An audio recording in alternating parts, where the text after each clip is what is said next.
Assalamualaikum warahmatullahi wabarakatuh. Teman-teman, jumpa lagi di studio BMTV. Di seri Mayday kali ini kita sudah kedatangan seorang pengacara, Bang Afrizal, sarjana hukum, sarjana ekonomi. Ya Bang ya? Betul. Sarjana ekonomi dulu. Oh, sarjana ekonomi dan sarjana hukum. Jadi beliau selain ahli hukum juga pakar ekonomi. Jangan-jangan.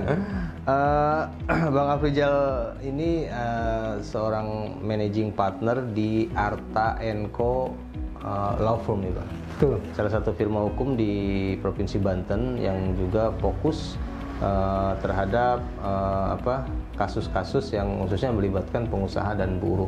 Nanti kita akan belajar banyak ke beliau bagaimana sih soal sistem perburuhan di kita, kemudian kasus-kasus yang sering ditemukan para buruh. Bang Rizal, apa kabar?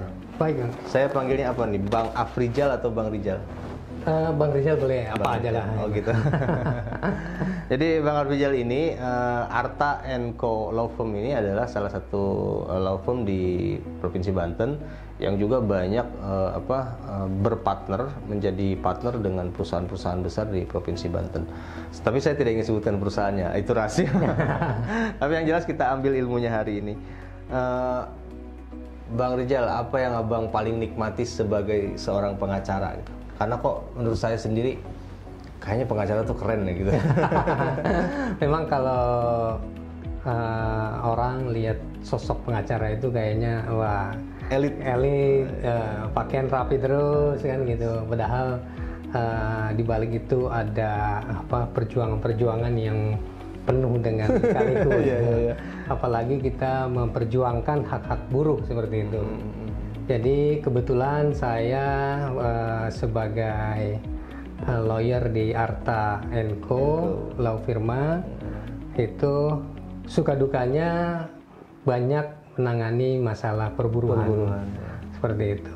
Kenapa Abang memilih jadi pengacara, Bang? Kenapa nggak memilih jadi sekarang udah jadi pengusaha beliau itu ya, tapi kenapa maksudnya jadi pengacara juga gitu? Oh, gitu. Jadi memang pengacara itu sebenarnya niatan dari awal ya.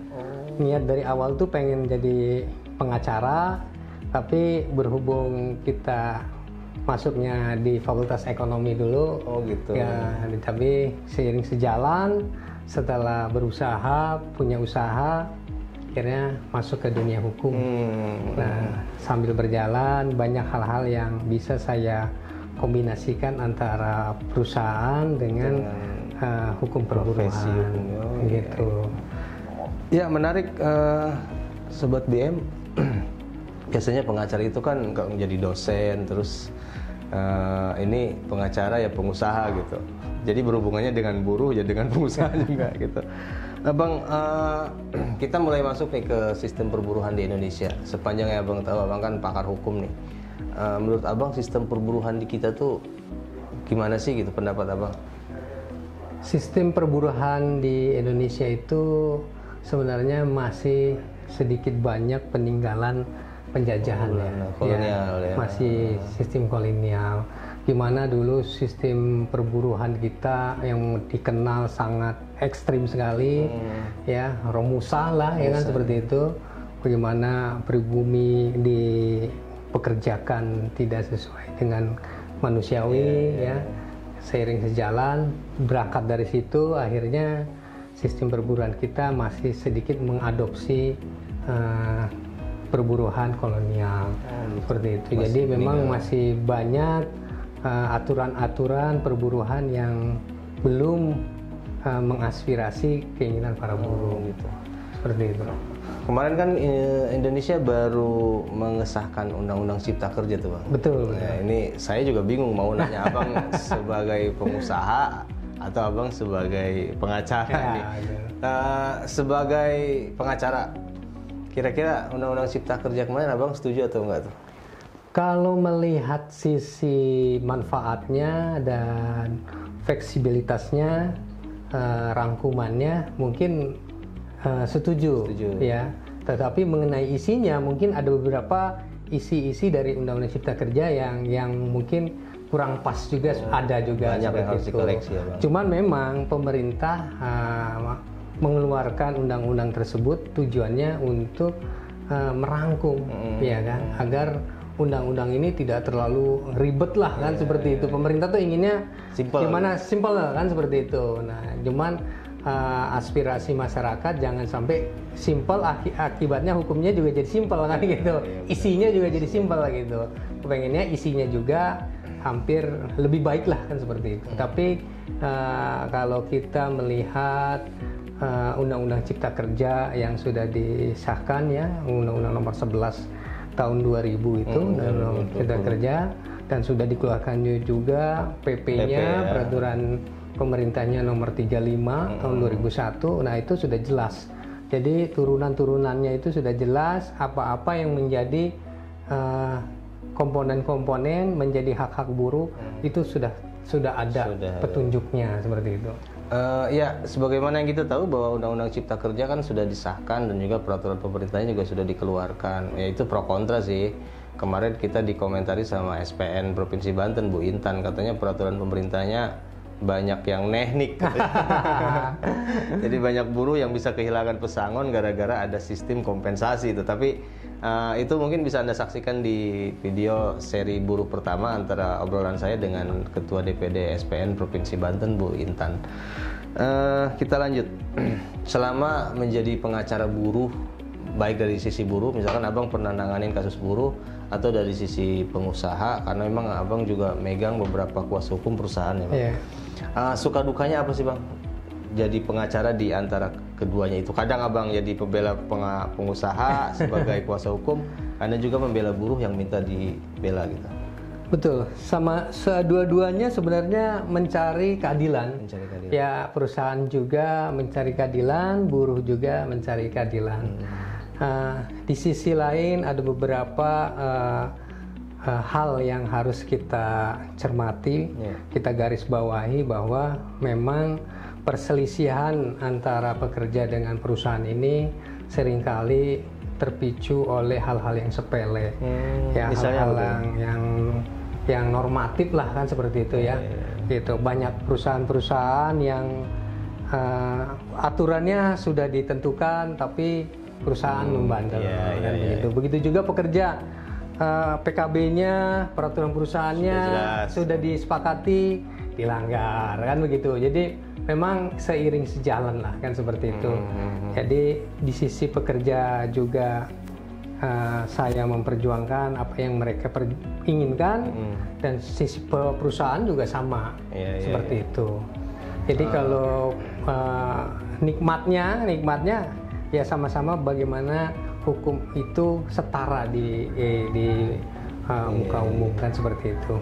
Oh iya, ini semua orang yang konsen di bidang perburuhan, saya jadi ingat Bu Intan di beberapa hari yang lalu tuh, Ketua DPD SPN Provinsi Banten bilang relasi kekuasaan yang sama. Abang juga sekarang membahas soal relasi, artinya antara pengusaha dan buruh harus punya keadilan yang sama, dan itu kemudian ya dilakukan oleh para kuasa hukum buruh gitu.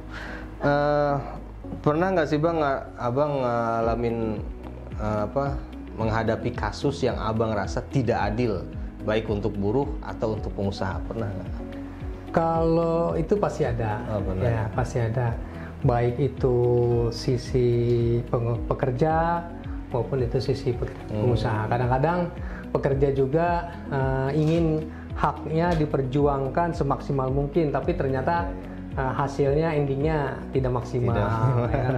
Begitu juga pengusaha, ya. Pengusaha juga seperti itu. Kita selaku kuasa hukum perusahaan ditekan bagaimana caranya agar apa yang menjadi hak perusahaan bisa diselesaikan dengan baik di meja hukum, kan, seperti itu. Jadi kadang ada enaknya gitu ya.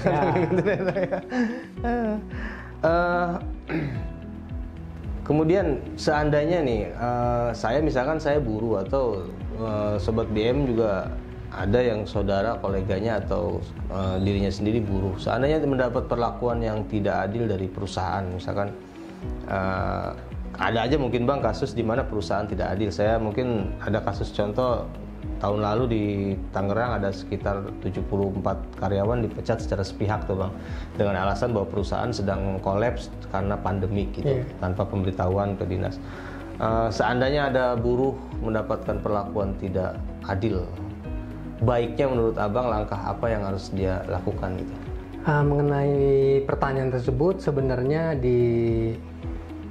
kita bisa melakukan ya, kalau ada pekerja atau buruh yang merasa hak-haknya dilanggar oleh perusahaan atau mengalami pemutusan hubungan secara sepihak, itu ada banyak jalurnya.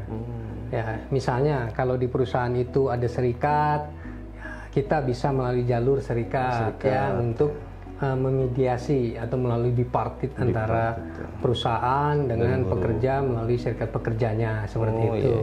Nah, melalui tahapan-tahapan bipartit itu, kalau melalui tahap bipartit tersebut tidak memenuhi hasil, bisa lanjut kepada pihak ketiga, yaitu ke Dinas Tenaga Kerja, melalui tripartit, melalui mediasi di Dinas Tenaga Kerja yang akan dimediatori oleh pengawas, kan seperti itu. Nah, itu melalui tripartit. Nah, kalaupun tripartit pun tidak ada hasilnya, deadlock, masing-masing mempunyai pendapat masing-masing, memperjuangkan haknya masing-masing. Setelah anjuran keluar dari Dinas Tenaga Kerja, kalau pekerja tidak setuju dari anjuran pihak dinas, ataupun perusahaan juga tidak setuju anjuran dari pihak dinas, itu bisa langsung ke pengadilan hubungan industrial. Seperti itu tahapannya. Di pengadilan hubungan industrial sendiri, kita nanti didampingi pengacara nggak Bang? Kalau kita sudah melalui pihak serikat pekerja pun bisa mendampingi para pekerjanya untuk melakukan persidangan, seperti itu. Tidak harus pengacara, tidak harus dengan pengacara, seperti itu. Kalau misalkan di perusahaan itu tidak ada serikat pekerja Bang? Nah, kalau perusahaan itu tidak ada serikat pekerja, biasanya perusahaan itu ada PP, ada peraturan perusahaan. Ya.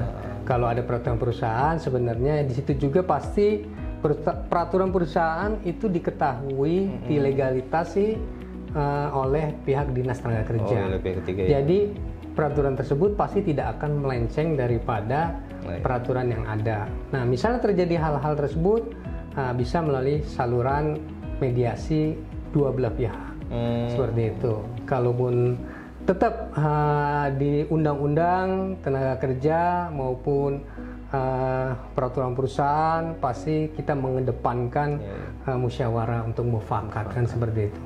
Dan pihak Dinas Tenaga Kerja selalu menganjurkan agar jangan sampai ada pemutusan hubungan kerja. Kalau bisa begitu, kalau bisa saling terima, kerja lagi. Kerja lagi. Solusinya apa, pekerja. Ya, win-win solution. Ya, jadi ada beberapa langkah ketika teman-teman buruh misalkan merasa diperlakukan tidak adil. Pertama, bisa pakai jalur bipartit ya, Bang. Yeah. Yang kedua bisa pakai tripartit, melibatkan pihak Dinas Tenaga Kerjaan. Atau yang ketiga ya bisa langsung meminta serikat pekerja untuk mendampingi di pengadilan. Atau mungkin kalau langsung ke pengacara minta didampingi, misalkan secara personal, bisa Bang? Bisa, itu bisa didampingi misalkan, secara personal. Datang ke Arta & Co, minta solusi, minta advice, kemudian ya Arta & Co yang kemudian mendampingi di pengadilan atau mungkin di mediasi-mediasi. Ya, kita juga sering beberapa kali mendampingi pekerja, walaupun di perusahaan tempat dia bekerja itu ada serikatnya, tetapi kadang-kadang mereka mencoba melalui pihak ketiga, yaitu melalui pengacara ya. Seperti dan itu pengacara juga nggak jadi masalah ya, justru lebih kuat ya. Tidak menjadi masalah. Semua prinsipnya, tujuannya itu sama, mencari keadilan ya. Iya. Seperti itu. Jadi simpel sekali ternyata kalau tahu. Bicara soal serikat pekerja nih Bang, menurut Abang di perusahaan tuh baiknya ada serikat pekerja atau tidak sih? Kalau menurut saya seharusnya harus ada. Ya, karena di peraturan pemerintah ya, di konvensi ILO juga sudah ditetapkan bahwa setiap perusahaan itu harus memiliki serikat pekerja. Gitu. Ya, di setiap perusahaan itu tidak mesti satu serikat pekerjanya. Bisa banyak ya? Bisa 2, bisa 3. Selagi memang ada anggotanya, gitu. Selagi ada anggotanya, bisa mendirikan satu perusahaan itu lebih dari satu. Kenapa saya sampaikan serikat itu penting di perusahaan? Serikat itu adalah mitra daripada perusahaan. Mitra sebagai pengontrol kalau perusahaan itu melenceng ataupun pekerjaannya pun melenceng, tapi jangan sampai memonitor pengusahanya aja nih. Kan kadang-kadang pengusaha jadi mohon maaf mungkin kadang-kadang agak alergi dengan serikat, tapi sebenarnya bukan ya. Dia pengen pihak pengusaha itu serikat pekerja anggotanya juga diedukasi. Ya, seperti itu. Dan jadi, seharusnya pengusaha jangan alergi ya, Bang? Seharusnya jangan. Jadi memang pengusaha itu harusnya serikat pekerja itu sebagai mitra dari perusahaan. Ya, kalau misalnya ada anggota daripada serikat pekerja yang indisipliner, coba diberi edukasi. Ya, kadang-kadang pengusaha juga sudah memberikan melalui saluran-saluran hukum seperti surat peringatan 1, 2, ya kan? Nah, ini juga harusnya diedukasi juga oleh serikat pekerja sehingga pengusaha memandang ada manfaatnya serikat pekerja itu sebagai benar-benar mitra daripada perusahaan seperti itu. Karena saya setuju, Abang bilang tadi beberapa pengusaha alergi misalkan karena ke serikat pekerja. Karena di Kabupaten Serang sendiri, Bang, banyak perusahaan-perusahaan yang sudah puluhan tahun gitu ya. Ada yang 10 tahun, 15 tahun, 20 tahun nggak ada serikat pekerja di dalamnya gitu. Nah, itu sebenarnya tugas daripada Dinas Tenaga Kerja ya. Kadang-kadang memang keterbatasan pengawas daripada pegawai Dinas Tenaga Kerja untuk mengawasi sekian banyak pengusaha, sekian banyak perusahaan. Mungkin pengawasnya hanya beberapa orang, akhirnya nggak terawasi kan seperti itu. Jadi sedangkan perusahaan bukan hanya mengenai pekerjanya saja, serikat pekerjanya saja, tetapi hal-hal yang normatif kadang-kadang UMK ya yang di bawah standar. Nah, itu juga kadang-kadang pihak dinas kurang terpantau ya, karena memang mungkin personilnya kekurangan kan seperti itu. Tapi aturan hukumnya sudah ditetapkan oleh gubernur, bupati, wali kota bahwa upah standarnya mereka sudah ada kan seperti itu. Ya, kemarin sih kita memang sempat wawancara dari dinas terkait, Bang, soal itu karena ya apalagi soal pengawasan katanya banyak perusahaan-perusahaan yang mempekerjakan pegawai teknis tapi tanpa sertifikat misalkan. Taunya dari mana ya? Paling dari laporan masyarakat dan insan media, karena kalau diawasi kata dia ada sekitar 870 perusahaan di Kabupaten Serang, sementara pengawasnya katanya cuma 8 orang. Jadi orang ngawasin terlalu banyak. Jadi paling peran teman-teman juga selaku buruh masyarakat ya melaporkan itu ke pengawas di provinsi di Dinas Tenaga Kerja provinsi. Sebenarnya intinya kita nggak usah pihak pengusaha ya, pihak pengusaha jangan alergi dengan pihak dinas, dengan pihak serikat pekerja, dan pihak serikat pekerja pun harus proaktif kalau ada hal-hal yang menyimpang kan seperti itu. Pengusaha juga kalau diajak duduk bareng, ngobrol ya kan, apa nih keinginan pekerja ya disampaikan. Kalau memang pengusahanya bisa memenuhi, ya pasti pengusaha juga ingin mensejahterakan karyawannya. Kenapa? Karena tanpa karyawan perusahaan tidak jalan. Ya, tapi mungkin sebagian besar buruh lebih senang ngobrol sama kuasa hukum perusahaan daripada sama perusahaannya. Kalau kuasa hukum perusahaan kan lebih komunikasi lebih jalan. Mungkin dengan perusahaan lebih ngerasa bahwa wah saya bos gitu, dia anak buah gitu, sehingga ada jarak gitu. Harapan Abang deh untuk buruh Indonesia dan juga mungkin Abang selaku pengacara buruh dan juga pengacara pengusaha, jadi unik sekali. Ada yang profesinya pengacara buruh, Bang Rijal ini ya pengacara pengusaha, ya pengacara buruh juga banyak kasus buruh yang beliau tangani gitu. Makanya pengetahuan soal buruh juga lumayan banyak. Untuk pekerja, serikat pekerja dan para buruh Mari kita sikapi tanggal 1 Mei sebagai Hari Buruh Internasional, Hari Buruh Indonesia. Kita menciptakan suasana kondusif antara pekerja dengan pengusaha.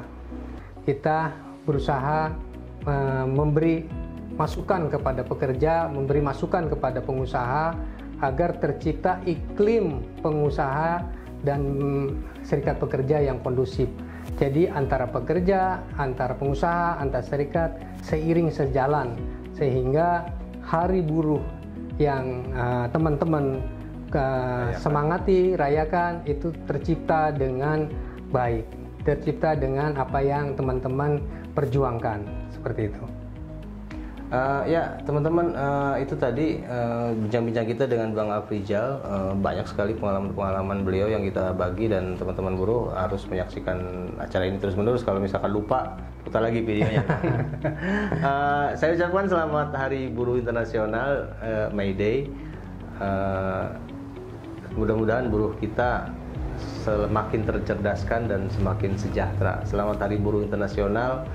Saya Eka Jaludin pamit mundur. Kita jumpa di lain kesempatan. Salam berkarya dan berbagi inspirasi. Ya, Assalamualaikum warahmatullahi wabarakatuh.